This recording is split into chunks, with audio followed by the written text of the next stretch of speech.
उत्तर प्रदेश के उप मुख्यमंत्री केशव प्रसाद मौर्य भी उज्जैन पहुंचे, जहां उन्होंने उज्जैन स्थित महाकालेश्वर मंदिर में बाबा महाकाल के दर्शन किए। उन्होंने महाकाल की संध्या आरती में शामिल होकर मंदिर में विधि विधान से पूजा अर्चना की। मंदिर प्रबंध समिति की ओर से सहायक प्रशासक हिमांशु कारपेंटर ने उनका स्वागत किया। इस दौरान डिप्टी सीएम केशव प्रसाद मौर्य ने कहा कि प्राचीन नगरी उज्जैन को अवंतिका नगरी कहा जाता है और यहाँ के राजा स्वयं महाराजा धीराज बाबा महाकाल हैं, जो सभी के रक्षक हैं। उन्होंने मध्य प्रदेश सरकार द्वारा विकसित महाकाल लोक की भी सराहना करते हुए कहा कि पिछले कुछ वर्षों में जिस तरह महाकाल लोक का निर्माण हुआ है वह अत्यंत दिव्य और दर्शनीय है, जिसकी प्रशंसा के लिए शब्द कम पड़ जाते हैं। उप मुख्यमंत्री मौर्य ने कहा कि देश में धार्मिक स्थलों का तेजी से विकास हो रहा है। उन्होंने बाबा महाकाल के चरणों में प्रार्थना करते हुए कहा कि उन्हें बार बार यहाँ आने का अवसर मिलता रहे। उन्होंने बताया कि पहली बार उन्हें महाकाल मंदिर की संध्या आरती में शामिल होने का अवसर प्राप्त हुआ है।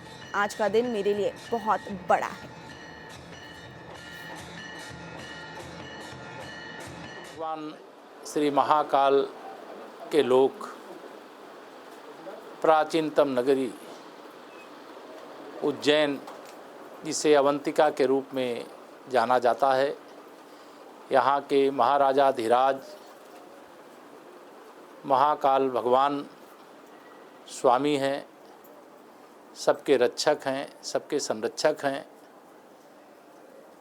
और भगवान महाकाल जी की कृपा से मुझे कई बार यहाँ दर्शन के लिए आने का अवसर मिला है, लेकिन पिछले कुछ वर्षों में मध्य प्रदेश में भारतीय जनता पार्टी की सरकार ने जिस प्रकार से महाकाल लोक की व्यवस्था किया है, निर्माण किया है, एकदम दर्शनीय और दिव्य और भव्य बना दिया है, उसकी प्रशंसा करने के लिए शब्दों का अभाव हो जा रहा है।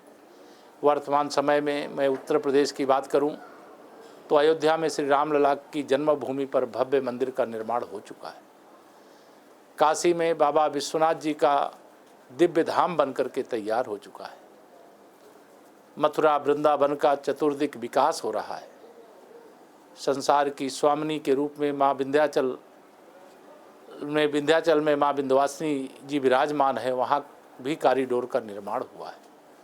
प्रयागराज में जो कुंभ का मेला अभी संपन्न हुआ है, जिसमें 65 करोड़ से अधिक लोगों ने गंगा यमुना सरस्वती के पावन संगम में डुबकी लगाई है।